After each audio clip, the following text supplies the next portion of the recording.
Assalamualaikum warahmatullahi wabarakatuh. Perkenalkan, nama saya Sofiatul Muharramani, 2019-2010. Di sini saya akan mereview atau menanggapi tentang video sebelumnya dari Bapak Abdul Wadud Nafis LCMEI selaku dosen mata kuliah pengampu Ekonomi Makro Islam. Di sini saya akan menanggapi atau mereview tentang pengangguran dalam perspektif ekonomi Islam. Pengertian pengangguran.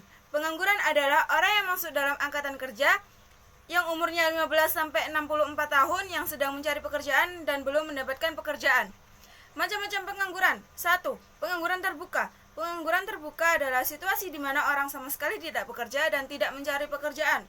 Pengangguran ini biasanya disebabkan oleh ketidaktersediaan lapangan kerja, tidak cocok antara kesempatan kerja dan latar pendidikan, dan tidak mau bekerja. Yang kedua, pengangguran tersembunyi. Pengangguran tersembunyi adalah tenaga kerja yang tidak bekerja secara optimal karena suatu alasan tertentu. Hal ini disebabkan oleh tidak bekerja maksimal ditunggu majikannya, tidak bekerja maksimal karena malas, dan tidak bekerja maksimal karena bayarannya terlalu sedikit. Dan yang ketiga adalah pengangguran musiman. Pengangguran musiman adalah keadaan menganggur karena adanya fluktuasi kegiatan ekonomi jangka pendek yang menyebabkan seseorang harus menganggur. Contohnya, petani yang menanti musim tanam.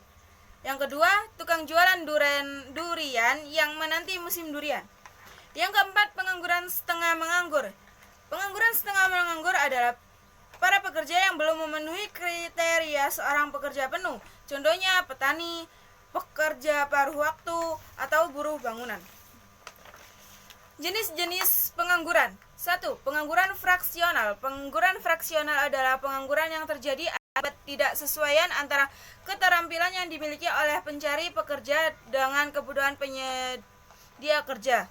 Contohnya, sarjana seni rupa banyak yang menganggur setelah lulus kuliah. Hal ini disebabkan karena sarjana seni rupa pekerjaannya bukan di perusahaan sarjana seni rupa, sudah didik untuk menjadi seorang seniman. Kedua, pengangguran siklikal. Pengangguran siklikal adalah pengangguran yang terjadi karena pengaruh fluktuasi dalam siklus konjungtur dalam kehidupan ekonomi. Contohnya, pengangguran karena PHK massal akibat resesi ekonomi. Yang ketiga, pengangguran struktural. Pengangguran struktural adalah pengangguran yang terjadi disebabkan oleh perubahan struktur perekonomian di suatu negara. Contohnya, perubahan struktural perekonomian yang awalnya struktur pertanian jadi struktur perindustrian. Akibat terjadinya perubahan struktur perekonomian tersebut, maka tenaga kerja dituntut memiliki keahlian dalam bidang perindustrian agar mampu bekerja. Yang keempat, pengangguran teknologi. Pengangguran teknologi adalah jenis penganggurannya yang terjadi disebabkan oleh penggunaan teknologi modern yang akan menggeser tenaga kerja manusia. Contohnya, pengolahan tenaga sawah dengan menggunakan traktor akan menggeser tenaga kerja manusia yang masih menggunakan bajak sawah. Dampak-dampak pengangguran. Yang pertama, menurunkan pendapatan per kapita dan pertumbuhan ekonomi. Yang kedua, meningkatkan biaya sosial. Yang ketiga, menurunkan aktivitas perekonomian. Yang keempat, menurunkan penerimaan negara. Yang kelima, menurunkan tingkat keterampilan. Yang keenam, kegiatan distribusi kurang lancar.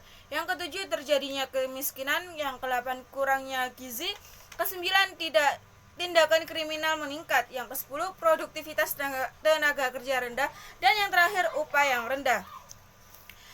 Penyebab pengangguran. Yang pertama, tidak sebanding penawaran dengan permintaan pekerja. Yang kedua, turunnya pengeluaran total output. Yang ketiga, perubahan teknologi. Dan yang terakhir, waktu yang dibutuhkan untuk mencari pekerjaan. Cara-cara mengatasi pengangguran. Yang pertama, menyelenggarakan bursa tenaga kerja. Yang kedua, informasi lowongan kerja. Yang ketiga, memberikan pelatihan kerja. Yang keempat, membuka lapangan kerja sebanyak-banyaknya. Yang kelima, meningkatkan peredaran modal usaha. Yang keenam, meningkatkan jiwa kewirausahaan. Dan yang terakhir, transmigrasi. Pengangguran dalam ekonomi Islam. Yang pertama, pengangguran jabariyah atau terpaksa, yaitu pengangguran di mana seorang tidak mempunyai hak sedikit pun memilih suatu status ini dan terpaksa menerimanya. Contoh, seorang yang ahli dalam bertani tapi dia tidak mempunyai alat untuk membajak ataupun sepetak lahan untuk dia garap. Dan yang kedua, pengangguran khiyariyah atau pilihan. Seorang yang punya potensi dan kemampuan untuk bekerja tetapi memilih untuk berpangku tangan dan bermalas-malasan sehingga menjadi beban bagi orang lain. Contohnya, mereka ada yang beralasan bahwa mereka meninggalkan pekerjaannya di dunia untuk mengkonsentrasikan dirinya untuk beribadah kepada Allah. Solusi pengangguran perspektif ekonomi Islam ada dua. Yang pertama mekanisme individu dan yang kedua mekanisme sosial ekonomi. Sekian, terima kasih video saya. Wassalamualaikum warahmatullahi wabarakatuh.